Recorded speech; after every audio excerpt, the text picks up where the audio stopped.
I got home a little earlier than usual that day. The office had a power outage, and instead of sticking around waiting for them to fix it, I decided to call it a day. I was in a good mood, even humming some old tune as I turned into our driveway. Emily didn't know I'd be home early, so I thought I'd surprise her. Maybe we could order some takeout and watch that terrible reality show she liked. But when I stepped out of the car, something felt off. There was a black sedan parked right in front of our house. The car looked familiar, but I couldn't quite place it. I shook it off, telling myself it was just someone visiting the neighbors. Still, something gnawed at me. I took a moment longer than usual to unlock the front door, listening for sounds inside. As soon as I opened the door, I could hear it. A low voice coming from the living room. It wasn't Emily's voice. My body went rigid and my senses sharpened. I could feel my pulse in my ears as I quietly pushed the door all the way open. I walked down the hallway, my footsteps almost soundless against the wooden floor, and paused near the edge of the living room wall. I heard Emily laugh. It was the kind of laugh that used to be just for me, warm and real, but now it felt stolen. The voice that responded was male, deep, and it had a casual familiarity. I peeked around the corner, and there he was, Eric, her boss. He was sitting on my couch, his arm draped over the backrest, dangerously close to where Emily sat. She had that damn red dress on, the one I used to love, and she was leaning toward him, her face bright and flushed.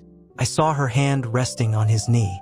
I stood there, every muscle in my body screaming for action, but my mind clouded in disbelief. I should have barged in, yelled, demanded an explanation, but I was frozen. I watched as Emily leaned in closer, her eyes locked onto his, as if he was the only person in the room. My heart sank, and I felt a rush of coldness wash over me. All the little doubts, all the weird moments suddenly made sense in a brutal, painful flash. I could see clearly now, every late night, every giggle over texts she refused to share. It was him. I must have made a sound because suddenly Emily looked up, her eyes wide. For a second, I thought I saw fear in her eyes, and then something else. A flicker of annoyance, like I was the one intruding. Eric sat up straight, his expression going blank. He had the audacity to look surprised, even a little amused. "Jack." Emily's voice was sharp, like a blade. She stood up quickly, almost knocking over the wine glass on the table. The air was thick, and I could barely get a word out, but I forced myself to speak. "What's going on here, Em?" I finally managed, though my voice didn't sound like my own. Came out cracked, raw. She rolled her eyes. I couldn't believe it. She rolled her eyes at me. "It's not what you think, Jack," she said, her tone dismissive, like I was just being ridiculous. Eric stayed silent, and I saw him glance at her, as if waiting for his cue. The casual arrogance on his face made my fists clench. He didn't move though, he just sat there like he belonged. "What am I supposed to think?" I shot back, louder this time. My heart was pounding now, and I felt my hands shake. "You here with him in our house? Dressed like that?" Emily crossed her arms, her face hardening. "You're being dramatic. Eric just came over to discuss some work. I didn't expect you to be home so early." Her voice had that clipped, annoyed edge, like I was the one ruining her plans. She didn't even try to deny how it looked. No apology, no explanation that made any sense. Just irritation, as if I was some unwelcome guest. I took a step into the room, feeling something break inside me, and for the first time, I didn't care if she could see it. "You think I'm stupid? I see what's going on here. The late nights, the secret messages. You think I wouldn't notice?" Eric finally stood up, straightening his jacket, but he didn't look at me. He looked at her, waiting, like she was the one in charge. Emily turned to him, and there was this brief exchange between them. An unspoken conversation that tore me apart, because it told me everything I needed to know. "Eric, maybe you should go," she said, her voice suddenly softer, almost caring. She was protecting him. She didn't even look at me when she said it. Eric nodded, giving me the barest glance before heading to the door. He walked past me without a word, a slight smirk playing on his lips, as if this whole situation was beneath him. And as he opened the door, I felt a flash of rage so hot that it made my vision blur. I wanted to grab him, throw him out, make him regret ever stepping into my house. But instead, I stayed still because my fight wasn't with him, it was with her. When the door closed behind him, Emily sighed, almost like she was relieved. She turned to me, her eyes narrowed, her expression cold and dismissive. Jack, you're overreacting. There's nothing going on. And if you can't trust me, then maybe we need to talk about that. I couldn't believe what I was hearing. She stood there, unapologetic, blaming me for everything, as if I was imagining the whole thing. The sheer arrogance, the complete lack of remorse. It shattered something inside me. I wasn't looking at the woman I loved anymore. I was looking at a stranger, someone who had no problem lying to my face, someone who clearly didn't care if I was hurt or not. One mistake my wife made led to the end of our marriage, and it was happening right in front of me, with her standing there, daring me to call her out. After Eric left, I was still standing there, rooted to the floor, staring at Emily as if she might suddenly change her story, say something that would make everything okay again. But she just sighed, her arms still crossed over her chest, her eyes filled with something between annoyance and boredom. I'd never seen her like this. I knew if I turned away now, if I backed down, she'd sweep this under the rug, pretend like nothing happened. But I wasn't backing down. Not now. Not ever again. Sit down, Emily, I said, my voice more level than I felt inside. It wasn't a request, it was a demand. She raised an eyebrow at me, her lips pulling into a thin line, but she moved over to the couch and sat, her movements deliberate, almost mocking. I stayed standing, my hands at my sides, feeling my fingers tremble as I clenched them into fists. Jack, you're blowing this out of proportion, she started, the irritation in her voice evident. Eric was here to talk about work, and you're acting like you caught me in bed with someone. This is ridiculous. I ignored the sting of those words. You think I'm stupid, Em? I asked, leaning forward slightly, my eyes locked on hers. You think I don't see what's going on? The secret messages, the late nights, the way you laugh at his jokes. I'm not an idiot. I know when my wife is lying to me. She didn't flinch. There was no shame, no guilt, just that tired, almost patronizing expression on her face. Jack, you don't understand, she said, shaking her head. You're home all the time, you wouldn't get it. Eric and I, we work together. We've been stressed, and sometimes we need to blow off steam. It's not what you think. I stared at her, my mind replaying her words, the way she said, you wouldn't get it, like I was beneath her, like my job wasn't as important, my stress wasn't as valid. I felt something crack, like a dam about to burst, and I didn't hold back. Cut the crap, Emily. My voice came out louder than I intended, and I saw her flinch, if only slightly. Blowing off steam? You think I haven't noticed you leaving the house with your phone glued to your hand? Hiding your messages? Dressing up like you're going on a date instead of working? You've been lying to me for months, haven't you? She was quiet for a moment, and I thought, maybe, just maybe, I'd finally see some remorse. Instead, she looked up at me with a flat, cold gaze. You really want to know, Jack? Fine. She leaned back into the couch, her eyes narrowing. Eric's been there for me in ways you haven't. He listens, he cares. We're just friends, but he gets me. You, on the other hand, you're stuck. Stuck in your routines, stuck in your expectations. You don't get me anymore. Her words were like a knife, twisting deeper with each breath she took. I felt my world tilt. Everything that had once felt stable now crumbling beneath me. So that's it, I asked, my voice breaking slightly. You're blaming me because I'm not enough for you? Because I work hard? Because I try to keep this marriage going while you're out doing whatever the hell you want with your boss? She shook her head, a smirk touching her lips, and that smirk broke something inside me. You're always the victim, aren't you?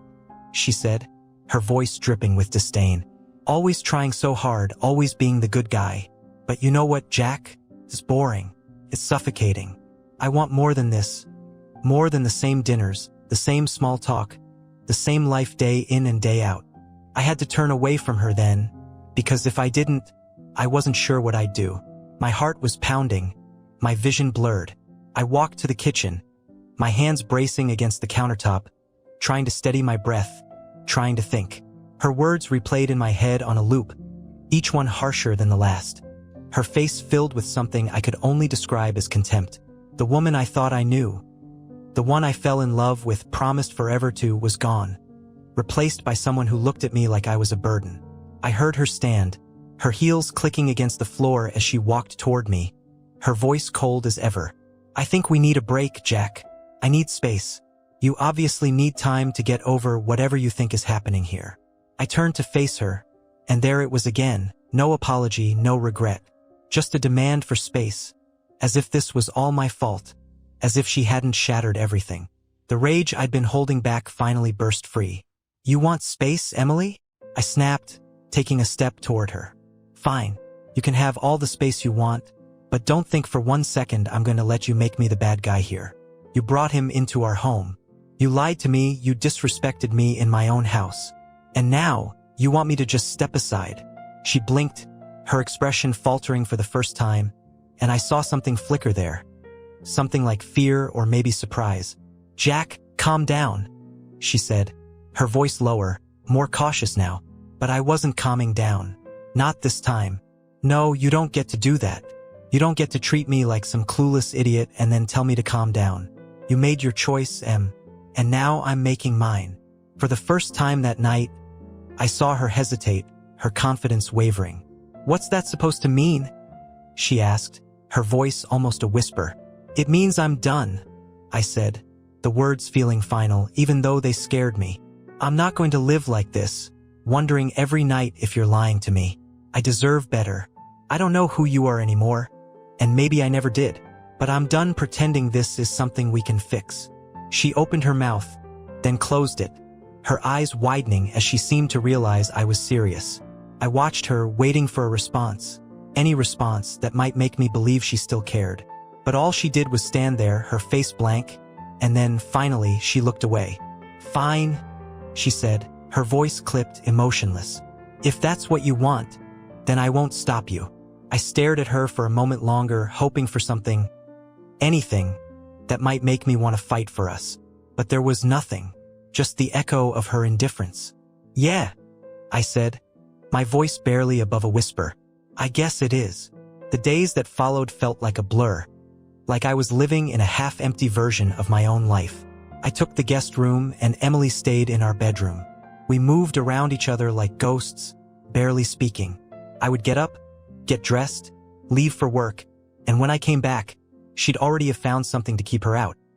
Another late night at work, or maybe a girl's night that I no longer believed in. I wanted to confront her again, force her to look me in the eyes and tell me the truth.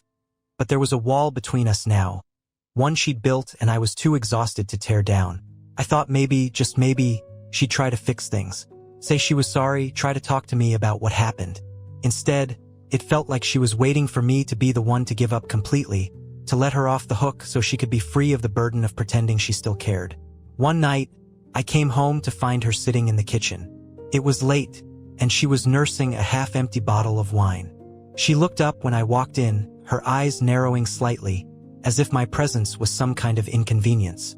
I couldn't help but notice that she was still in her work clothes, her makeup smudged just slightly, her hair tied back loosely, and for a moment, she looked like the Emily I used to know. But the illusion broke as soon as she spoke. "You're home early," she said, her voice flat. She took another sip of wine, not bothering to offer me any. Her words were sharp, meant to keep me at a distance. "Work finished on time," I replied, just as flatly. I moved to the counter, grabbing a glass of water, feeling the tension coil in the air between us. I should have just walked away, gone to the guest room and left her alone. But something in me couldn't take it anymore. I turned, leaning against the counter, my eyes on her. "Emily," I said, and I saw her shoulders tense slightly. "We need to talk. About everything." She looked up at me, her expression already set in a frown. "What's there to talk about, Jack? We've been through this. You made your decision. You said you were done." "Yeah, I did," I said, my voice steady, though inside I felt anything but. "But I need to know the truth. You owe me that much," she sighed, rolling her eyes. "Jack, we've been over this. There's nothing more to say. You just can't handle that I have friends outside of this marriage. That's not my fault." My blood boiled at her words, the sheer audacity of her rewriting everything that happened, turning it around on me. You're calling that friendship? I said, my voice rising. Sneaking around, lying to me, bringing him into our house? You really think I'm that blind? She set her glass down with a loud clink, her eyes blazing now. And what do you want me to say, Jack? You want me to admit something? Fine. Maybe I like the attention, all right? Maybe I'm tired of being married to someone who doesn't understand me anymore. There it was, the truth raw and ugly. It hung in the air between us, her words ringing in my ears like an accusation. I felt the ground shift beneath me, like I'd been standing on thin ice and it had finally cracked open. I gave you everything, Emily, I said, my voice low, barely keeping myself in check. I gave you all of me. I've been here, day in and day out, trying to make this work. And you just threw it all away for what? A thrill? To feel special? She stood up, pushing the chair back with such force that it scraped loudly against the floor. She was trembling now, her eyes wet, but there was no softness there, just anger. You don't get it, Jack. You never did. I don't want this boring, predictable life. I want more than just sitting around waiting for something to change that never does. More. I repeated, the word tasting bitter on my tongue. You want more than a husband who loves you? A home? A life we built together? I shook my head, a hollow laugh escaping me. What does more even mean, Emily? Because right now, it looks like more just means throwing away everything that mattered for some guy who doesn't give a damn about you. For a moment, I saw her falter, her lips parting as if to speak, but then her face hardened again. You think you know everything, don't you? She snapped, her voice breaking slightly. Eric cares about me in ways you don't. He listens. He doesn't judge me. He doesn't just expect me to be content with what's here. I felt something cold grip my chest. I took a step closer, staring into her eyes, and I spoke with a steadiness that surprised even me. So, that's it? You want Eric, then? You want to throw away 7 years of marriage for a guy who sits in my living room with his arm around my wife like he owns the place? She didn't answer. She just looked at me, her jaw set, her eyes refusing to meet mine. And that silence, that refusal to even say anything, broke me in a way her words hadn't. I realized then that she wasn't going to fight for us. She wasn't even willing to pretend that I mattered enough for her to try. I nodded, the finality of it settling in my chest like a heavy stone. All right, I said, turning away, my voice barely above a whisper. If that's how it is, then I'm done, for real this time. I walked away, not waiting for her to say anything else. I went to the guest room, shut the door, and leaned against it, my breath coming in shallow gasps. The reality of it, the finality, pressed down on me, and for the first time I let myself feel it. The anger, the betrayal, the heartbreak. It all crashed over me in waves, and I slid down to the floor, burying my face in my hands. This was it. There was no going back now. Emily had made her choice, and so had I. There was nothing left for us, nothing worth saving. And as painful as it was, I knew I had to let go. I couldn't keep holding on to something that was already gone. I just never imagined that the end would come like this. So sudden, so brutal, with nothing left but hollow truths and the ghost of what used to be. The next morning, the house felt like a stranger's. The silence was thick and suffocating, only broken by the occasional creak of the old floorboards. I walked into the kitchen to find Emily already dressed, her bag slung over her shoulder, and her eyes tired, like she hadn't slept at all. I didn't care. I'd been awake all night, the weight of everything pressing down on me like a lead blanket. She looked at me, and I could see she was about to say something. Some half-baked attempt at pretending we were still two people who could talk. But I didn't want her words. Before she could speak, I grabbed my car keys. I'm leaving for a while, I said, my voice empty. She blinked as if taken aback, but I turned and walked out before she could respond. I needed air, space, anything but her presence in that house. I drove without direction, my hands gripping the wheel so tightly my knuckles were white. The car carried me out of the suburbs, past strip malls, diners, and gas stations, until I found myself parking at a small, dusty lot next to a park I'd never noticed before. It was empty except for a few old men walking their dogs and a young mom pushing her kid on a swing. I walked to a bench and sat down, letting the chill of the morning seep into me. numbness replacing the raw pain that had been my constant companion. I pulled out my phone, staring at the screen, and for some reason, I found myself opening Facebook. I hadn't checked social media in days. It felt too frivolous, too disconnected from the mess my life had become. But there, at the top of my feed, was a photo posted by one of Emily's coworkers, Sarah. I almost scrolled past it, but something made me stop. It was a group photo, taken at some rooftop bar I didn't recognize, probably from the previous night. There, in the middle of the group, was Emily. She was smiling, her arm linked through Eric's. His hand rested low on her waist, and they looked like a couple. No hesitation, no shame. They weren't hiding. Not anymore. My heart pounded as I zoomed in on their faces. Emily's smile was radiant. Her eyes lit up in a way they hadn't been for me in years. And Eric? He looked like a man who'd already won. His smile smug, the kind that told me he wasn't afraid of consequences. My throat tightened, a rush of anger and something even deeper, something like grief, rising up in me. This wasn't just some casual mistake. This wasn't a fling she regretted. This was her choice, her truth. She had moved on long before I had even begun to suspect anything. My hands trembled, and before I could think better of it, I found myself dialing her number. The phone rang twice before she answered. "Jack?" she said, her voice cautious. I didn't let her continue. "You think I wouldn't find out?" I said, my voice low, the anger barely contained. "You think I wouldn't see the pictures, Emily? You and Eric, all over each other like it's the most natural thing in the world." There was a pause, and then a sigh, the kind that spoke of exhaustion, of irritation. "Jack, I don't know what you're talking about. Stop lying," I snapped, my voice louder now, causing the old man with his dog to glance over at me before quickly looking away. "I saw it. You two, last night. I guess blowing off steam means wrapping yourself around him in public now." There was silence on the other end. For a second, I thought she'd hung up, but then she spoke, her voice cold, devoid of any warmth. "I didn't mean for you to see that, Jack. But I guess it doesn't matter now, does it? I told you I need more. Eric gives me that. I'm not apologizing for it anymore." I laughed, but there was no humor in it. It was bitter, harsh. "You didn't mean for me to see it? You didn't mean for me to find out? So what was the plan, Emily? Keep sneaking around until I gave up? Until I just packed my bags and walked away without a word?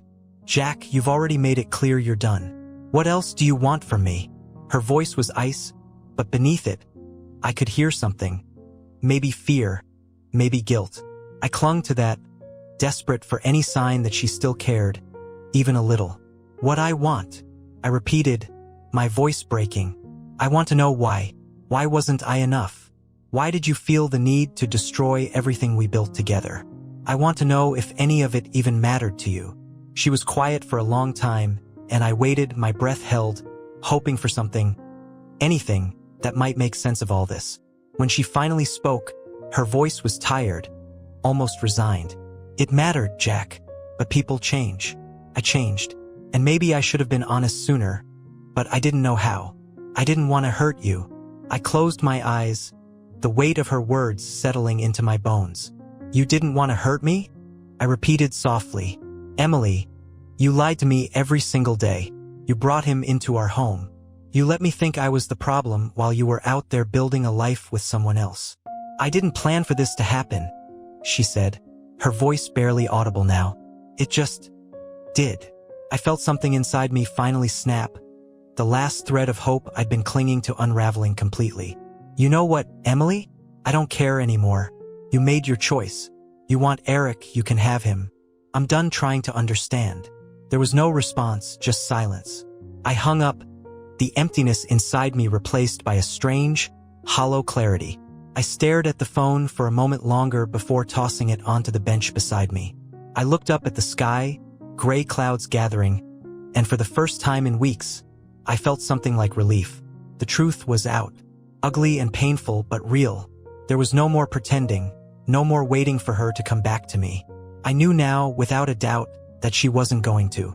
And maybe she never had been mine to begin with, not really, not fully. It hurt, but it was also freeing, like a weight being lifted off my chest. I stood up, taking a deep breath, feeling the chill of the air fill my lungs. I didn't know what came next, but I knew I couldn't keep living in that house, couldn't keep hoping for a version of Emily that no longer existed. It was time to let go, to face the reality that this chapter of my life was over. I walked back to my car, my steps steady, the decision made. It was time to go home, pack my things, and leave. Emily wanted more, and I deserved more than this. More than the lies, the betrayal, the hollow excuses. I deserved a chance to start over, without her shadow looming over me. As I drove away from the park, the clouds above finally burst, the rain falling in heavy drops against the windshield. And for the first time in a long time, I didn't feel like I was drowning. I felt like I could finally breathe again. That I pulled into the driveway of our house. The rain coming down in thick sheets, the wipers doing a poor job of keeping the windshield clear. I stared at the front door, wondering how it had all come to this. How the place I had called home had turned into something else entirely. A symbol of everything that had gone wrong. I knew what I had to do now. There was no more waiting, no more hoping for a miracle. It was time to walk away. I stepped out of the car, the rain soaking me instantly, but I didn't care. I marched up to the front door, opened it, and walked into the house. The lights were off, and the air inside was cold and stale. Emily was nowhere in sight. I felt a strange sense of calm as I made my way down the hallway toward the bedroom. I pushed open the door to find her clothes still hanging neatly in the closet. Her perfume bottles lined up on the dresser, each one a reminder of the life we had shared. I grabbed a suitcase from the top shelf and began tossing my clothes into it. Shirts, jeans, socks, all of it going in without thought. I didn't care about being neat. I just wanted to be out of here, away from this place that had become a cage. I could feel my heart pounding, the weight of everything finally bearing down on me. But I didn't stop. I threw my toiletries into a bag, zipped it up, and turned to leave. As I stepped out of the bedroom, I heard the sound of the front door opening. I froze for a second, and then I heard her voice, soft, almost hesitant. "Jack." I turned, and there she was, Emily, standing in the entryway, her hair damp from the rain, her eyes widening when she saw the suitcase in my hand. For a moment, neither of us spoke, the tension between us palpable, like the calm before a storm. "You're really doing this?"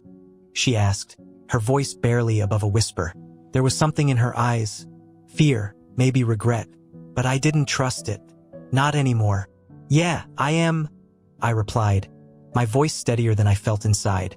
"There's nothing left for me here, Emily. You made sure of that." She took a step forward, her expression changing, her eyes narrowing slightly. "So that's it? You're just going to leave? What did you expect?" I snapped, unable to hold back the bitterness. "That I'd stay?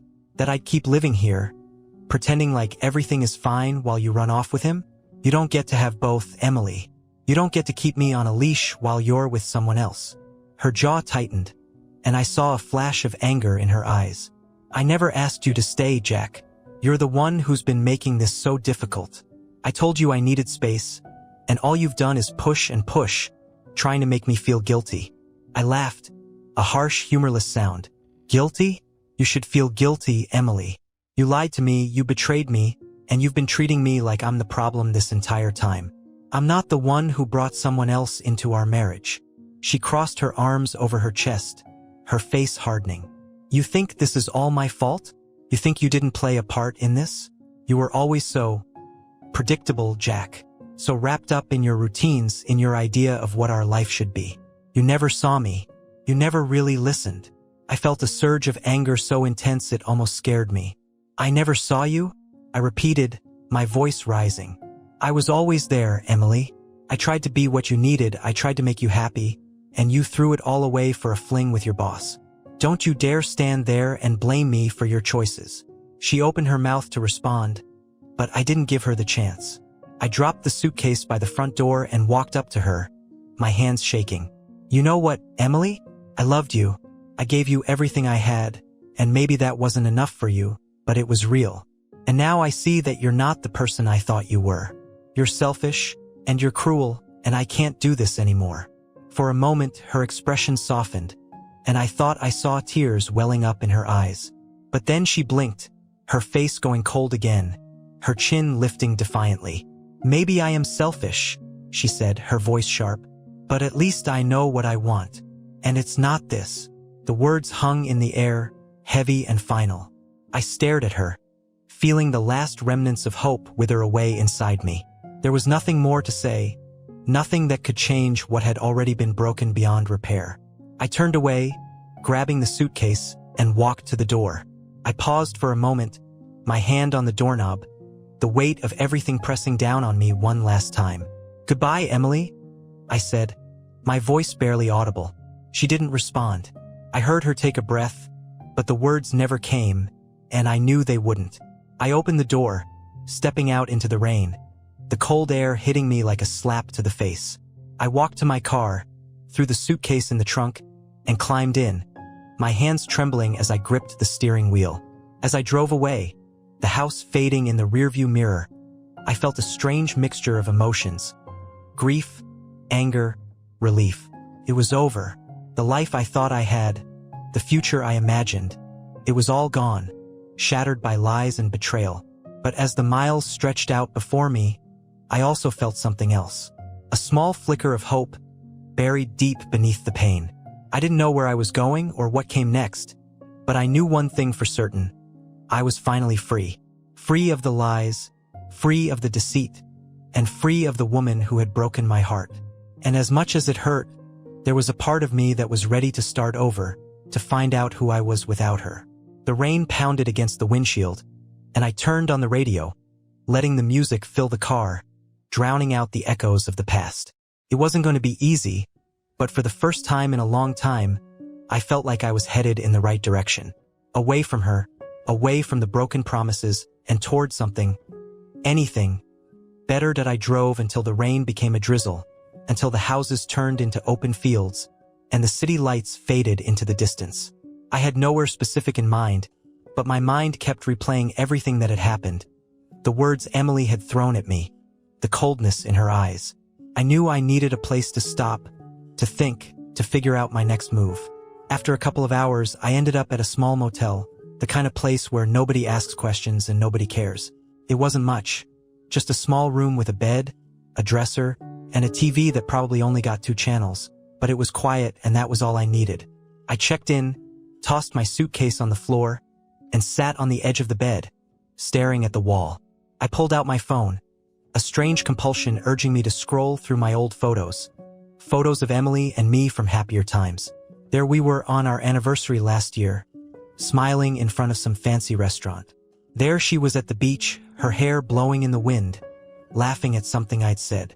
It all looked so perfect, like a life I could barely recognize now. The lies had tainted every memory, twisted every smile into something false. I shut the screen off and threw the phone onto the bed, the weight of it all crashing down on me. A knock on the door broke through my thoughts, startling me. I wasn't expecting anyone. I stood up cautiously, moving towards the door, my pulse quickening. I cracked it open just enough to see who it was. Jack. It was Sarah, Emily's coworker, the one from the photo. I opened the door wider, my confusion evident. She was standing there, her hair damp from the rain, her eyes looking both determined and nervous. "Sarah, what are you doing here?" I asked, my voice a mix of confusion and suspicion. She stepped closer, glancing around as if she was making sure no one else was watching. "Can I come in?" she asked, her voice low, almost conspiratorial. I hesitated for a moment, then stepped back, letting her in. She walked in quickly, her gaze darting around the room before she turned back to me. "Jack, I know this is probably weird, me showing up like this, but I had to talk to you. You need to know the truth about what's been going on." My stomach tightened at her words. "The truth?" I asked, my voice barely concealing the bitterness. "I think I already know the truth, Sarah." Emily made it pretty clear. Sarah shook her head, her eyes wide. "No, Jack, you don't know everything. Emily and Eric, it's worse than you think." I felt the floor drop out from under me. Worse? How could it possibly be worse? I took a deep breath, trying to steady myself. "Just tell me, Sarah, what is it?" She bit her lip, her eyes filled with something that looked like regret. "Emily and Eric have been planning this for months. He's not just some fling, Jack. He's been manipulating her, convincing her to leave you. He's been pushing her to get you out of the picture, and he wants her to move in with him. He's been talking about it at work, like it's already decided. I felt a rush of blood to my head, my vision blurring as the words sank in. What? I whispered, my voice cracking. He's planning this? He's trying to get rid of me? Sarah nodded, her expression grim. He's been telling everyone at work that they're going to be together, that you're just in the way. He even said that once you're out of the house, he's planning to move in. I couldn't stand by and watch it anymore, Jack. You deserve to know. I staggered back, sitting down heavily on the bed. It was like every fear, every suspicion I'd had was being confirmed in the worst possible way. This wasn't just some affair. It was a calculated betrayal, a plot to replace me, to erase me from my own life. I looked up at Sarah, trying to process everything. Why are you telling me this? I asked. Why now? She hesitated, then sat down in the chair across from me. Because it's not right, Jack. I've known Emily for a long time, and this isn't her. Eric's manipulative. He has a way of getting inside people's heads, making them do things they wouldn't normally do. I think Emily is confused, and I think she's made a huge mistake. But you deserve to know what you're up against. You deserve a chance to fight back, if that's what you want. My hands were shaking, the anger inside me building to a boiling point. All the hurt, the betrayal, the confusion, it was all being replaced by something else now. A need for answers, a need to confront this head-on, to finally take control of a situation that had spiraled beyond my grasp. I stood up, pacing the small room, my thoughts racing. Fight back, I repeated, the words feeling foreign in my mouth. How am I supposed to fight back against this? She's already made her choice. Sarah shook her head, her eyes following me as I moved. Maybe she has, but maybe she hasn't. You need to confront Eric, Jack. You need to show Emily who he really is, what he's been doing. She's been in his shadow for so long, she doesn't see it. But if you confront him, if you expose him for what he is, maybe she'll realize what she's giving up. I stopped, turning to face her, my heart pounding. And what if she doesn't? I asked, my voice raw. What if she still chooses him? Sarah looked at me, her eyes filled with a mixture of sympathy and determination. Then at least you'll know, Jack. At least you'll have done everything you could. And you can walk away knowing it wasn't your fault. I stared at her, the weight of her words sinking in. She was right. I had been passive for too long, letting things happen to me, letting Emily and Eric decide the fate of my life. If I wanted closure, if I wanted to truly move on, I had to face this. I had to confront the man who had torn my life apart and force him to answer for it. I took a deep breath, nodding slowly. Okay, I said, my voice steadier now. I'll do it. I'll confront him. But I'm not doing this for Emily. I'm doing it for me. To end this once and for all. Sarah stood up, a small smile touching her lips. That's all you can do, Jack. Just make sure you're ready. Eric's not gonna back down easily. I nodded, the resolve hardening inside me. I didn't care if Eric fought back. I didn't care if it ended in a screaming match or worse. I needed to do this, not to win Emily back, but to take back my dignity, to reclaim my life from the people who had tried to steal it from me. As Sarah left, I sat back down, staring at the rain-streaked window, my heart pounding with a mixture of fear and determination. The confrontation was coming, and it was going to be messy, but I was ready for it. I was done being the victim. It was time to face Eric, to tear down the lies, and to finally put an end to this nightmare. One way or another, this was going to end on my terms. The next day, I felt like I was running on adrenaline alone. I didn't sleep much, the weight of what I was about to do keeping me wide awake in that dark motel room. I kept going over the conversation with Sarah, every word she'd said, every detail. The plan formed in my head like a knot slowly tightening, one I was determined to see through. I drove back to the city, my eyes glued to the road as the early morning light cut through the fog. I didn't head home. Instead, I went straight to Eric's office. I knew his schedule. I knew what time he came in when he'd be alone. All those nights Emily talked about work made sure I knew far more about this man than I ever wanted to. I parked across the street and waited, my hands clenching and unclenching the steering wheel. Part of me kept thinking I should just leave, drive away, and let this all fade into the past. But the other part of me, something raw, something angry, needed this. I needed to look this man in the eyes, see the one who'd stolen everything, and make him understand that I wasn't going to just disappear. An hour later, I saw him, Eric, walking up to the office building, his suit perfectly pressed, his hair slicked back. He had this look of complete arrogance, a man who thought he'd already won. That was all I needed. I got out of the car, slamming the door behind me, and crossed the street. My heart was pounding, and every step brought me closer to the confrontation that I knew had been a long time coming. I reached the front of the building just as he was swiping his keycard. "Eric!" I called out, my voice echoing in the empty morning street. He turned, startled, and for a moment, I saw his confusion, then recognition. His eyes widened slightly, but he quickly masked it with that smug expression, the one that made my blood boil. "Jack?" he said, his voice calm, almost amused. "What are you doing here?" I stepped closer, my fists clenched at my sides. "We need to talk," I said, my voice tight, barely keeping the anger from spilling over. "Right now." He looked around like he was making sure no one else was there to witness this, then shrugged. "All right," he said, his tone casual. "Let's talk." He gestured towards the side of the building, where a small alley offered some privacy. I followed, my jaw set, my heart pounding so loudly I could barely hear anything else. Once we were out of sight, he turned to face me, his eyes cold, a smirk playing on his lips. "So what's this about, Jack?" he asked. "Emily? I thought you'd already moved on." I stepped closer, my eyes locked on his. "Cut the crap, Eric. I know what you've been doing. I know how you've been manipulating her, convincing her to leave me. You've been planning this for months, haven't you? Telling everyone at work that I'm just in the way?" He didn't even flinch. Instead, he chuckled, shaking his head. Jack, Jack. You really don't get it, do you?" He took a step forward, his voice lowering, his eyes narrowing. "Emily's not some puppet I'm controlling. She made her own choices.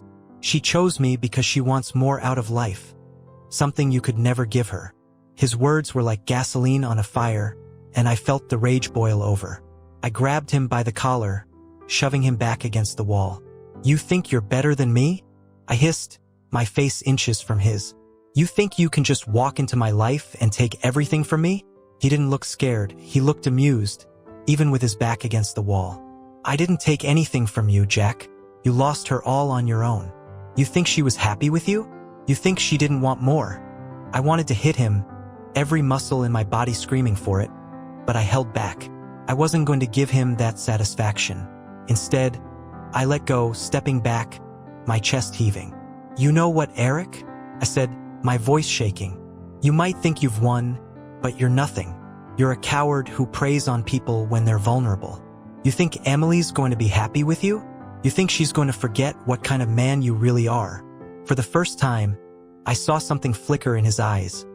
Uncertainty, maybe even fear. It was brief, but it was enough. He straightened his suit, trying to regain his composure, but I could see the crack in his arrogance. "You're done, Jack," he said, but his voice wasn't as steady as before. "Emily's moved on. You should too." I shook my head, a bitter smile tugging at my lips. "No, Eric, I'm done with you."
a spot by the lake where I used to come as a teenager whenever I needed to think. It was quieter than I remembered, but the water still had that calming ripple, that endless horizon stretching out towards something unknown. I parked the car, stepped out, and walked down to the shore, the damp earth sinking beneath my shoes. The air was fresh, and I took a deep breath, feeling a strange mixture of exhaustion and relief. The tension that had gripped my chest for weeks slowly began to release. I sat on a rock by the water's edge, watching the light dance over the surface, listening to the wind in the trees. For the first time in a long while, I allowed myself to be still. All the anger, all the bitterness. It was still there, but it wasn't as consuming as before. I thought about everything I had said to Eric, the fear I had seen in his eyes when he realized he couldn't just brush me aside. And I thought about Emily, the way she looked at me with so much indifference, as if everything we had shared was disposable. I finally understood that I couldn't change her. She had chosen her path, and maybe she would be happy with Eric, or maybe she'd find herself trapped in the same cycle of dissatisfaction. Either way, it wasn't my concern anymore. I had done what I needed to do. I had fought for myself, not for her, not for our marriage, but for the person I had lost trying to make something work that had been broken for a long time. The sun was setting, turning the sky a brilliant orange, and I found myself thinking about what lay ahead. My entire life had been wrapped around Emily for so many years that I hadn't even thought about what I wanted outside of our marriage. But now, there was an emptiness. A blank slate that felt terrifying and exhilarating all at once. I took out my phone, scrolling past the old pictures, and finally stopped on one of me. Just me, taken before I'd even met Emily. I looked at that younger version of myself, his smile full of optimism and confidence, and I made a decision. It was time to find my way back to that person, or maybe even someone better. Someone who had learned from all of this and could move forward stronger. I deleted all the photos of Emily from my phone, one by one, watching as each memory disappeared into the digital void. It felt like closing a door, shutting off a room in my heart that had been too painful to visit. I didn't need those reminders anymore. They only held me back from what was next. The drive back to the city felt different, lighter. I wasn't carrying the weight of what-ifs and what-could-have-beens anymore. I wasn't thinking about Emily and Eric, about their plans and their lies. I was thinking about myself, about what I wanted to do with this second chance. When I reached the house, the lights were on, and Emily's car was in the driveway. I felt a pang in my chest, but it wasn't the sharp pain of betrayal. It was more like a dull ache, the kind that comes from accepting that something was over. I walked inside, finding her in the living room, sitting on the couch, her face pale and her eyes red as if she'd been crying. She looked up at me, her eyes searching my face for something, maybe forgiveness, maybe understanding. I didn't know, and I didn't want to know. I stood there for a moment, the silence heavy between us, and then I spoke. "I'm leaving tonight," I said, my voice calm. "I came to get my things. I think it's best if we both just move on." Her lips parted, and she seemed to struggle for words. "Jack, I don't know what to say." "There's nothing to say, Emily," I replied, shaking my head. "We're done. I don't hate you. I don't even wish you any harm. But I can't stay here anymore. And I can't keep pretending that there's anything left between us to save." She blinked, tears welling up, and I saw her swallow hard, nodding slowly. "I understand," she whispered, her voice barely audible. I didn't wait for her to say anything else. I moved down the hallway, into the guest room where I'd been staying, and began packing the rest of my things. It was strange, taking down the pieces of my life and folding them into a suitcase, knowing I wouldn't be coming back. There was a finality to it that was both heartbreaking and liberating. Once I had everything packed, I took one last look around, my eyes scanning the room, the pictures on the walls, the little details that had made this place a home. But it wasn't my home anymore, and I knew that staying would only keep me trapped in a past that had already ended. I walked back out to the living room, suitcase in hand. Emily was still sitting there, her face buried in her hands. I paused, wanting to say something comforting, something that might soften the blow, but I realized that no words would make this easier, for either of us. "Goodbye, Emily," I said quietly, and without waiting for a response, I walked out the door, closing it gently behind me. The night air was cool, and I felt it fill my lungs as I stood on the porch. I walked to my car, loaded the suitcase into the trunk, and climbed in. For a moment, I sat there, looking at the house, our house, one last time. Then, with a deep breath, I started the engine and drove away. As I left, I didn't look back. I focused on the road ahead, the headlights cutting through the darkness, leading me towards whatever was next. There was fear, yes, but there was also hope. Hope that this ending was the beginning of something better, something I could create on my own terms. I didn't know where I was going yet, but for the first time in what felt like forever, I wasn't lost. I was free, and that was enough.